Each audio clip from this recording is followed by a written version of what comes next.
Thanks for tuning in to the HR Uprising podcast.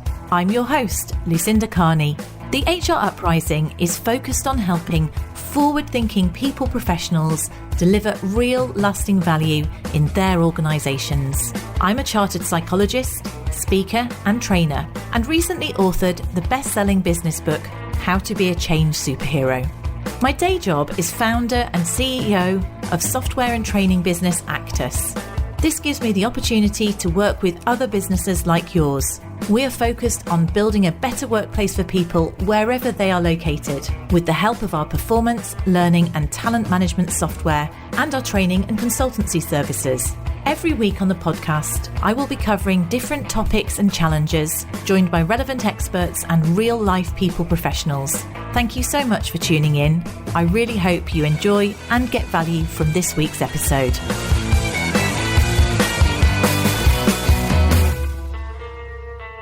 Hello and welcome to this week's HR Uprising podcast. And I'm really pleased to have a real HR episode today. So I'm delighted that Sarah Trowell has joined me from 7IM. We've been working with you guys for a while, and we noticed that you just recently got an award as a business for certain things in terms of your cultural transformation program. So we thought we'd use this. I'm going to get you to introduce yourself in a moment, Sarah. Use this to understand a little bit about your career, but also the really exciting stuff that you've been doing within 7IM, because I think that might be useful to listeners, really, to share those insights. So welcome, Sarah. Do you want to tell us a little bit about yourself and maybe a bit about your career to date? Yeah, of course. Thank you so much for having me. It's lovely to be here and be speaking to you and be featured on the podcast. Amazing. So a little bit about me. I think, like a lot of people that end up in HR, I don't think it was, a lifelong ambition when, I was a child. It's something that naturally happened. And I think I went in after uni. I wasn't sure, what direction I wanted to go in, and I fell into an HR administrator job. I just quite liked it. And I ended up I did a couple of contract roles, actually. I think I was at ITV for a little while, I was at Cardo for a little while, I was at Bright House for a little while, so more retail actually. And after a while I resigned actually, because I went travelling with my husband and we took a year out and we went all around Australia and New Zealand, and that was all very, very lovely. Came back and put my CV online and ended up finding the role here at 7IM. So obviously it was all very new to me. I'd never worked in financial services before. And it all seemed nice and, glamorous in the city. And so I loved the idea of that. So I got the job. It was a temporary job as an administrator. And I've been here for about 7 years now. And I've just had such a great journey here. I mean, I was in an interview the other day and somebody said to me, why are you still at Seven after, 7 years? And I said, because I'm genuinely still learning. There's so much more to learn. There's so much to do. And I feel here, the work that I'm doing is actually having an impact, which is lovely, isn't it? Who doesn't want to feel like that? So I've worked my way up. I came in as an administrator, and then I got promoted to assistant to advisor to manager. And last year we had a rebrand in our team. We moved away from the HR human resources title, moved into people and culture, which was actually to reflect a lot of this, a lot of the work we've done here, and, to reflect that people and culture responsibility that the toolkit has, helped us to embed. So that's me. That's where really great to hear a journey, because sometimes you hear of people that they don't feel they can progress within organisations, and hats off that that's quite a lot of roles that you've had over 6.5 years. And to have that level of development, and also what I like about working with you guys, and I think lots of companies might rebrand their HR function, but it's still kind of seen as HR or even personnel, but you guys really are at the centre of what's going on, aren't you? And the business the CEO Dean very much looks to you guys as a key transformation agents within the business, which makes it really quite an exciting role. Well, definitely. And that's the thing. That's how, again, part of our Succeeding Together program, we came up with our VP model, which stands for vision, purpose, values, and personality. And, our personality is being modern. We are innovative as a business. So again, I think the change from, human resources to people and culture is just another example of how, as a business, we are modern, we are being innovative, but highlighted in that change. So if we go on that there, because you're talking about one of your cultural transformations, I guess, in terms of your people and culture piece, but also the cultural transformation program, which was your Succeeding Together program, you won an award for, didn't you, this year? So do you want to explain a bit about Dean, the vision that Dean sort of handed over to you guys and what he wanted you to support the business in doing, and then we can talk about how you did it. Yeah, of course. So Dean came in, we worked back from a 5-year vision, and just to point out that the Succeeding Together program is very much partnered with Abstract, who are our external learning and development partners. So yeah, it's been work in progress with them from the outset. We would build and design it with them, and then internally as a P&C team, we would, roll that out. So Dean's 5-year vision was, to create an environment essentially where colleagues feel understood, where they feel empowered, where they feel valued, and therefore are able to deliver an unrivaled experience to clients and each other. So, of course, a lot of our work, we've got relationship managers, we have, private client managers, and of course their clients are external. But we always say, as a people and culture team, our clients are our staff. Our clients are our colleagues. We have internal clients. So for us as a P&C team, our vision is to create an unrivaled experience for our staff. And the toolkit was brought together with that aim in mind. And, what can we do? What initiatives can we bring? How can we empower people and move from a hierarchical structure of armies led by generals, which is very much the old-fashioned, kind of top-down telling approach. Not quite common in lots of businesses, actually. Yeah, definitely. Yeah, I still think it's probably really prevalent. And again, I think this is where, our values and our personality of being modern and innovative, again, it's reflected here really well. So we move from that armies led by generals approach through to families led by parents, as we were all learning and we were holding hands a little bit closer, and now we are high performing teams led by coaches.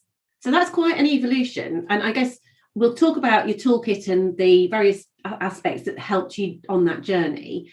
How did you have certain measures to say, how did you know when you felt you were at each stage of those, or do you have any sort of evidence that you can say, oh, I feel like we've made that transition? Because sometimes it's only when you look back and go, oh, we used to do things this way. How is it now?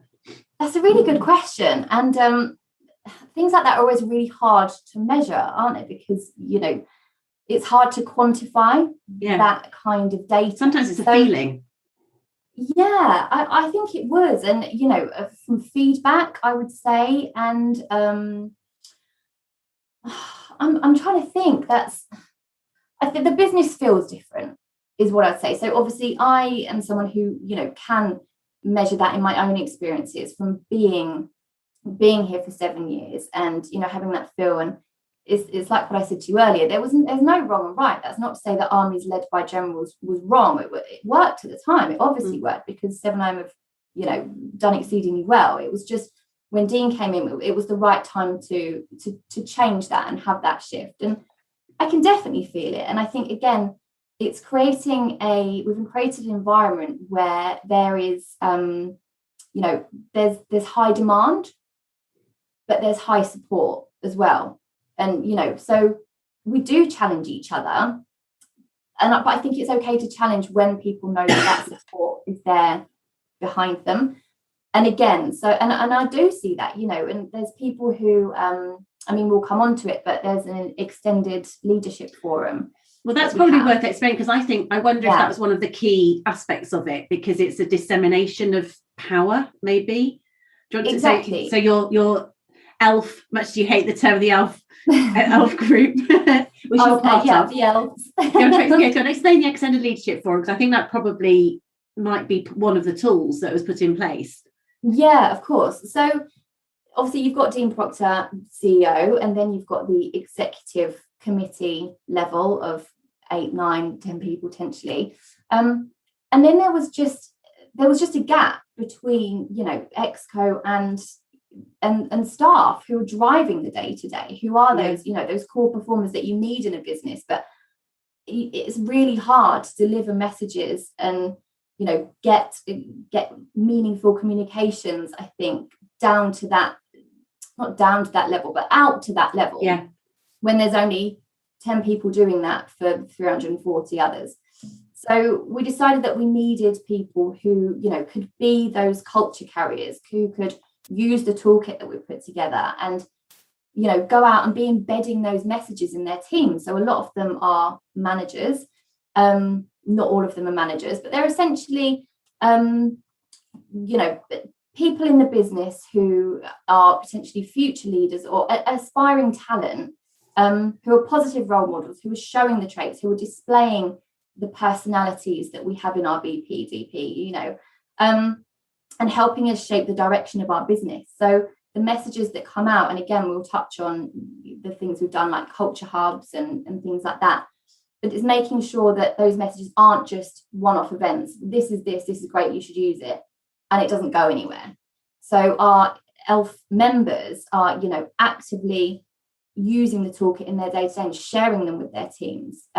So my team, for example, if they came to me with, a problem, or they weren't quite sure how to solve it or where to go with that, I'd suggest putting it on the consequence spectrum of, high risk, high control. So where is it on there? What's the risk? Do you need to put a lot of control around that? Or, can you lower that and make a decision quicker?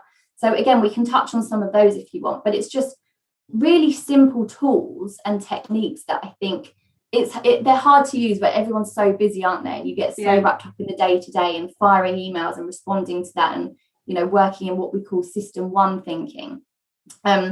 It's taking that step back and moving to what we call system 2 and, being a bit more strategic and just bringing those theories to everybody, essentially. So just for the benefit of because I have the advantage that we were chatting about this before, don't I? So just for the benefit of the audience listening. So you've got your extended leadership forum, and we'll come back to just a group of you, and I'll come and ask a little bit more detail about how that came together, how many of you there are, and things like that. But from what you're saying is you've also got these tools that you've developed with your partner, your training partner, and these tools are knowledge and models and things like that, and ways of thinking, such as your system 1, system 2. So being aware that if you historic, day to day, it's very easy for us to be in that sort of system 1 thinking where we just do in our emails. We're just business as usual. We're not necessarily stepping back and seeing the bigger picture and being strategic. And so you're saying working in the operational, exactly. The and the problem then is what you're ending up doing is you make the same mistakes. We don't improve. We don't necessarily learn. But also probably from a management point of view, we're telling people what to do. So you're not developing people. You then describe to your team when they come to you with a problem, rather than saying, go and do it this way, where people don't learn, but they depend on you. You're saying, okay, here's the model. You're coaching them. Here's the model. Your high risk control. What do you think you should do? So you guys are change agents, really, aren't you? You're a consortium of change agents. And that's where the challenge comes in. Like, yes, I could just tell you the answer and it might be quicker and it might be easier, but that's very short-sighted, isn't it? It is. And again, so it's pushing back and it's offering that challenge, because I genuinely think that's a really great way to grow. And I think that's where I've grown here at Seven. A lot of the time I've almost been thrown in at the deep end, and you feel like you're drowning sometimes. Of course you do. That's normal. That's human. But in swimming upstream and not drowning, you think, I can do that, and I can do that myself, so I can do that again. So it's all about that growth and that confidence. And I think, again, offering those challenges to my team, for example, or whoever, you also they have to know that the support is there, because one doesn't work without the other. So you can't have high challenge, but they're absolutely petrified that something awful is going to happen if it goes wrong. So again, it's moving to that coaching model. It's what do you think we should do? Let's talk it through. And what are the risks? And again, that's where you'd bring in the other tool, like the high risk, low risk matrix, this spectrum of consequence. So if something's high risk, it just makes sense to put high control on it. So if something's potentially lower risk, you might want to give your team just that little bit more flexibility to go away and make a mistake. Again, mistakes happen, we're all human. But again, as that coach, rather than a manager, it's you, as that professional with that toolkit, and you're learning and you're training, knowing, is that risk at a reasonable level to give them that and allow them to potentially fail on that. Yeah, and it's interesting because you do see that sometimes we don't delegate without necessarily consciously. It might be for our own selfish reasons. We might be something that we could delegate, but actually maybe it's something that although it's low risk, we just quite like doing it a certain way. Maybe it's we're perfectionists, or we quite like doing it, and that might have been a great opportunity for someone to develop and grow. Again, you've got to take that step back away from your ego and system 2 thinking and go, what's going to develop that person best. Yeah, and also what's developing you best. So yes, you can carry on doing your day-to-day, and you can answer your emails, and you can stay where you're comfortable, because again, we're all human, and feeling outside of your comfort zone is not a nice feeling. Like, that's when you can feel like you're trying to swim upstream, or you're drowning it, when it gets particularly stressful, which isn't good to be at. But to develop yourself, I think, there's delegating and there's abdicating, isn't there? And I think they're very different things. And delegation is great because it gives whoever you're giving that to, it's giving them opportunity for growth and learning. And in giving that away, it's freeing up your time to move on something else that's potentially closer to outside of your comfort zone, or from someone above you. So going back to your extended leadership group, and you identified that there were people who kind of had the natural leadership skills, or role modeling, or future potential. How many of you are there, and how have you been given the knowledge in the first place? So there are, how many? I want to say, I'm trying to give you the wrong number. I think there's probably about 40 now. That's quite a big. That's quite big, isn't it? To go from having 8, what you did have was a top heavy. There was 8. Yeah. So if you did proportionately 40 out of 340, so almost, I can't do the maths, but 10% of your population, for argument's sake, a little bit more. So it's quite. That makes sense. So therefore, you're all influencing 50 people or something. It's an achievable number for each one of you to then influence others. I mean, it doesn't matter precisely, but it's quite a big group. So how do you all have the same message? Obviously, you've developed this content. Was this through your culture hubs? So culture hub. So the toolkit, everything goes out to the whole business, and that's the whole culture is trust and transparency. So we're not sending things to our extended leadership forum that we wouldn't put in a culture hub or share as part of the toolkit. So the toolkit that the ELF members have are exactly what's been sent to the whole business. It's just, I guess, we would have that higher level of expectation for them to actively be using it on a day-to-day basis, and sharing those models and encouraging their teams to use it more, because the whole idea is everyone's using this. If every single member of staff was using the spectrum of consequence, or another one that we use called the trilogy of answers, which is to make a decision, we first have to understand the question. So this is the problem to solve. What's the problem to solve? We can do this or this, and it's either a yes, no, or best alternative. So just things like that. Can you imagine if every single staff member was thinking in that kind of way, in that more of that strategic way, taking that step back, because that's the goal. That's what's going to mold. That's what's going to move the business forward. So yes, our extended leadership team, of course, equipped with this toolkit. They're regularly using it. There's calls with sometimes Dean will put in a call, and just to deliver a message. Or I think when we went into lockdown, there was a call with Dean, and it was we need to be reaching out for our staff. This is a really tough time for everybody. People might be struggling, and as the senior members of staff, and you just make sure you're doing something on that. So it's not always even just a theory or just a concept. It can be anything. It's just making sure that those people are reaching out and delivering the communications that we want, and making sure that everyone's on board with that, essentially. Did you were people selected for that group or not self-nominated, or what happens going forwards in terms of that group? Yeah, so those people were selected, I believe, by the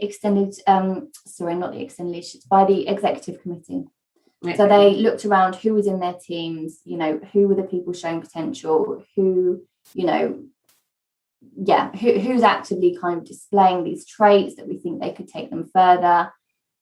It was kind of just a judgment call and that gut feel on who has actively been displaying those qualities and would be able to take this further and drive the business further.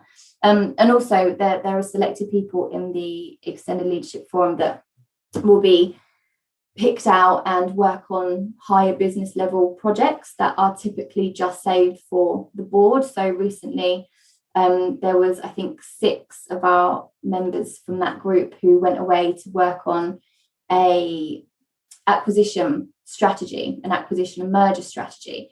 So again, it's just that exposure, and that's the thing. As much as we expect from that team to be displaying these attributes and bringing people on board with our vision, etc., like we want to support them as well. They can be the future leaders of our business. So again, it works both ways. So in giving those people access these high level projects that, again, another company would probably just be done by the board. You wouldn't get to see that.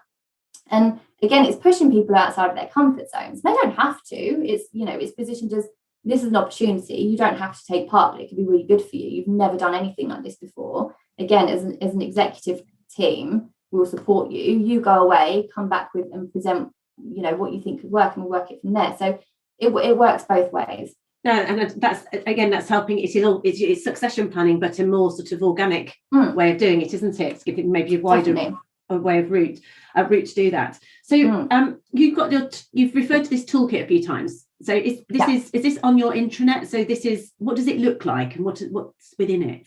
So this is on SharePoint, which is our kind of central communication hub for the whole business. And we, as a people and culture team, have our own section on that. We've got our wellness page that we recently developed and put up there. It's got everything. It's got it's a hub of resources. Essentially, we send our people and culture updates every Friday, and they get put up there. It's just any communications or anything that goes out that we're delivering that people can just go in and look at whenever they want. So it's on there. It's a nicely packaged PDF document. It's about 30 pages, and it tells our journey as well. It's got our 5-year vision. It goes to our VP. It goes through. Remind me again, what was the VP value? What was that one again? The VP. It is value vision. Yeah. Which is what we're aiming for, which is to deliver an unrivaled experience. It's our purpose, which is obviously why we're all here, which is to succeed together, hence the Succeeding Together program. It's got our values, which is obviously the core of what we believe in. So valuing our people, doing the right thing, we listen and respond, we keep things simple. And this comes into a recognition tool that we developed, actually, our STARS initiative, which we can touch on a bit later if you'd like to. And our personality, and this is what we use in recruitment as well. So what do we want our people to be like and look like, and not look like, sorry, you know what I mean? No, I do, yeah, as in personalities as opposed to skin colour. But not the literal sense. Spirited, engaging, enthusiastic, versatile, modern, all of these.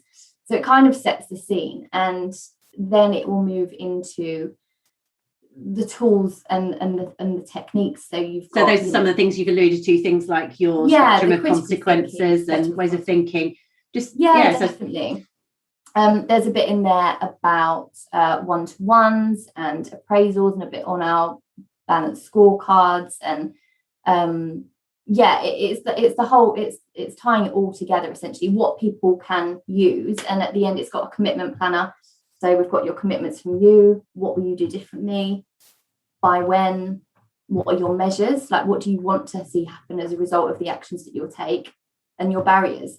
And again, this isn't saying you have to use this. This is a tool. And if you want to bring it into your one-to-ones or your quarterly reviews and talk through this, again, it's all just, it's growth. It's personal growth, which then, leads to business growth. The thing that interests me most about that, so a lot of what it is it sounds like it's really nicely packaged and messaged, and you talked about personas, so there's almost a link to a marketing piece. But fundamentally, this says something about your culture, that you've got a PDF that people are referring to and using, because there are plenty of organisations that have got fantastic PDFs on their intranet or SharePoint that no one would ever look at. So what is it about your culture that people are going, oh, I'm looking at it and using it? That's the magic formula. Well, that's what and that we're really conscious of that, and that's what we speak a lot about, because there's, it's all well and great delivering a new initiative or giving this training, and it goes out there, people see it, and then you just move on with life, and people just forget about it. So, and that's what we're always very, very conscious of. So when we launch something, when we release something, how are we going to make sure that hits how we want it to? And then once it has landed, how do you then go on to embed that? And this is where kind of some of the other training and, initiatives we have come into play. So culture hubs, for example. So these are a series of frequent webinar events. I think they're held every other month. They go out to the whole of the business. They literally get sent out straight into people's diaries with a Teams invite. So you can accept it or you can't, essentially. But they get really good numbers, really, really good numbers. So again, they're just sessions to ensure that as a business, we are working, as a collective, sharing the same language and models. That they underpin our vision of achieving those high-performing teams. So we make sure they're relevant. So we launched our mentoring program a couple of months ago. So again, the email communications went out to the business. There were, PDF documents to support this, what you should expect from a mentor, etc., etc. There was a micro module, which was created again by Abstract. This is all working really closely with Abstract. They're great. On, sponsors and mentors, and what's the difference behind those? Like, what's the difference in those? How should you use that? And we were thinking, because again, we have our bi-weekly calls with Abstract. We think, what are we going to do? What do we want to release? Let's work back from that.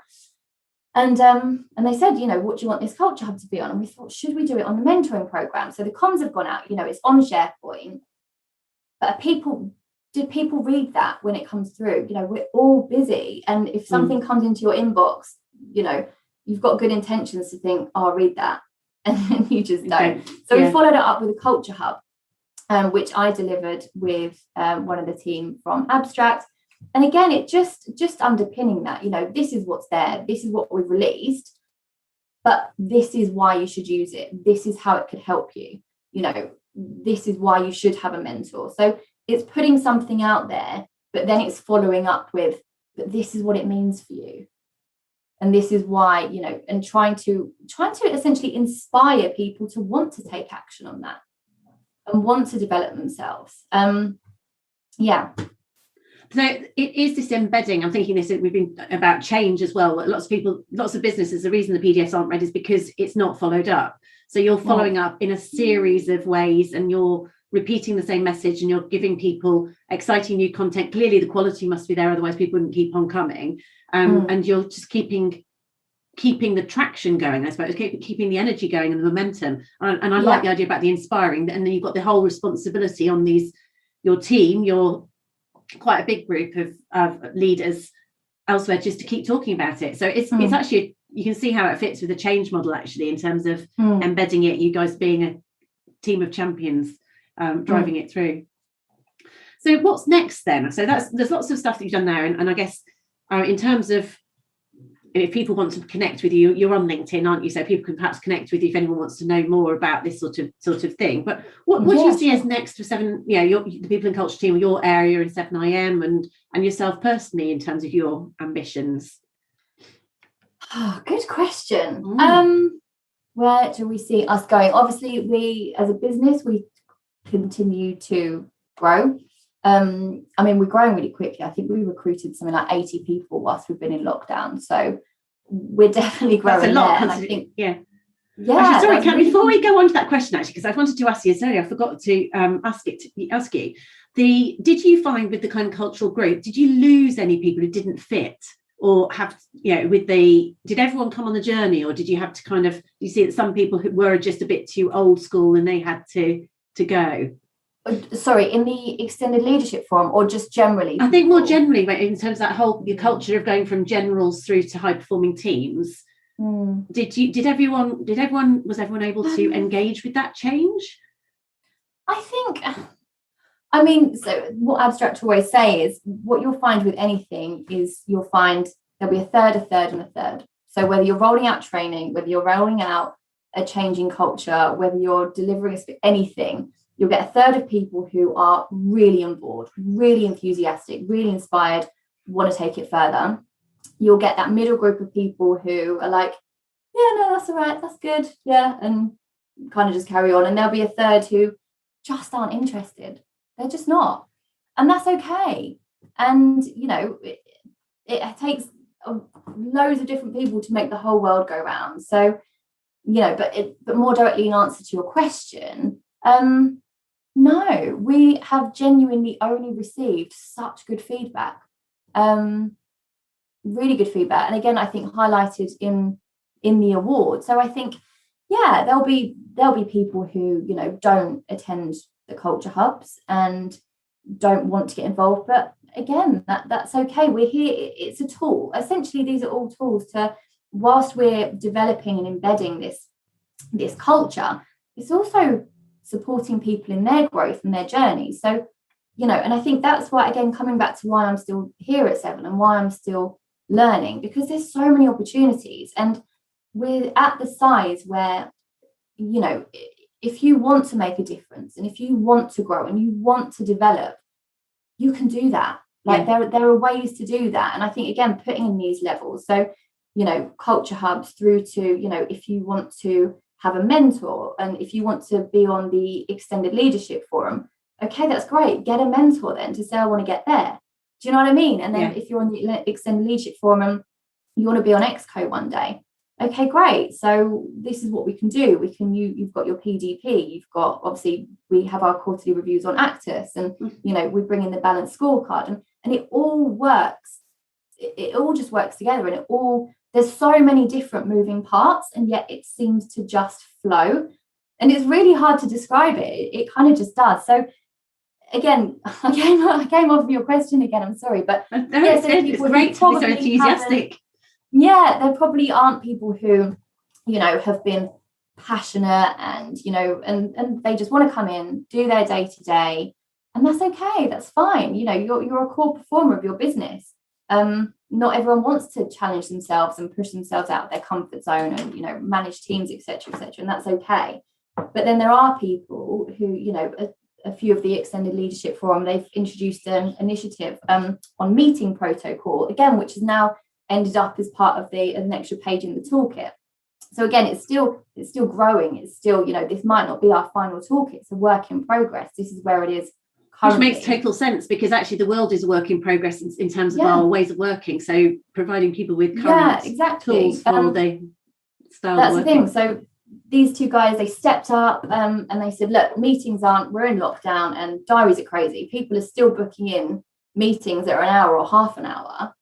And before you know it, it's been 4.5 hours and you haven't even had a chance to, go to the loo, which is ridiculous. So they introduced this concept, and again, they took it to Exco. They said, this is what we've come up with. We really like that idea. I think it was something they heard on it was on something on the You as a Manager course, again, run by Abstract. So again, just another course. We'll put a link to Abstract on the show notes. I know, there's so many. We could sit here and talk for hours and hours about it. They heard on the You as a Manager course about tune in, tune out time, and again, which links into the system 2 thinking. So no one should be going into a meeting not knowing what part they play, not really knowing, if you're sat there in a call thinking this could have been an email, or you're either there for the wrong reason or you're not engaged, but there'll be a reason for that. So the initiative that they introduced and the way of thinking should be, right, keep meetings to either 20 minutes or 40 minutes. So you have some tune in, tune out time. You've got 10 minutes, even if that's to make a cup of tea or if it's to prepare, get your notes up that you might need, etc. And then again, afterwards, just to have 10 minutes to, again, go and get another cup of tea, whatever you want to do, and recharge before either your next bit of work or your next meeting, because going back to back, it's not efficient, and it's not, you can't actively reflect on the notes that you took out of one meeting, or even have time to make, your key points if you're going straight into another. So again, that was an initiative that they had learned from the You as a Manager course. They thought, this is great. The whole business should be doing this. Can we launch this? And Exco were like, yeah, it's amazing, great. So I think, it was So they felt empowered to raise an idea to Exco. Exco listened, and now it's part of it. So that's actually quite a nice example of your progress to, I don't know, if you're in a generals driven environment, people wouldn't even bother raising it, right? Whereas if you're in this high performing teams, everyone's empowered environment, that is a good example of people doing it. Exactly. And it's that high challenge, high support, because, they felt confident in raising this and bringing this together and raising it to like Dean and Exco, because they know that the support's there. Yeah. So the support has to be there if you're expecting people to challenge themselves and show vulnerability. You can't be vulnerable if you think it's going to crash and burn and no one's there to help you pick up the pieces. And I know that's modelled also by your Exco committee, because we did 360 feedback with them all, and everybody was really open to feedback, and there was lots of constructive feedback given to people again. So that's that kind of high trust, but also being able to challenge and support, and then being open themselves as leaders to that self-awareness and that growth. Yeah, modelled up and down. Yeah. Well, we could carry on as ever. I've run over, but Sarah, it's really, really great talking to you. It's very exciting. I'm enthused by working at 7 a.m. I'm sure if there's any jobs going, there'll be people banging at your doors in HR roles. Oh, I love that. So in terms of, if people want to catch, do you want to say how people can get in touch with you, which social media networks and things like that, if people want to maybe link in with you, and I'll put links to you in the show notes, and also other things we've referred to. Yeah, definitely. Do you know, I think LinkedIn is probably the best one. Obviously there's Facebook, there's Instagram and all that fun stuff, but that's potentially outside of our professional realm. So I think LinkedIn is absolutely fine if that works. Yeah, so link him, Sarah. So it's Sarah Trowell, so Trowell on LinkedIn, and I'll put that in the show notes as well, and expand your network and understand even more about how you're getting on there at 7 a.m. and I look forward to hearing more about it. Yeah, thanks so much for having me. It's been so lovely speaking to you. It's been wonderful, actually, understanding the whole story. I want to know more, but we will end it there. Thank you so much for joining me. I really hope you found this week's episode useful and enjoyable. If you did, perhaps you could recommend us to a friend or colleague, or give us a review on your platform of choice. It really helps new listeners to find us. Now, you can access links to any of the information mentioned in this show via the website www.hruprising.com. Further free resources are also available at www.actus.co.uk. There you can also find out more about our software and training solutions. Finally, why not join our LinkedIn group, the HR Uprising, to share ideas and collaborate with other like-minded people professionals. Thank you for listening to the HR Uprising podcast.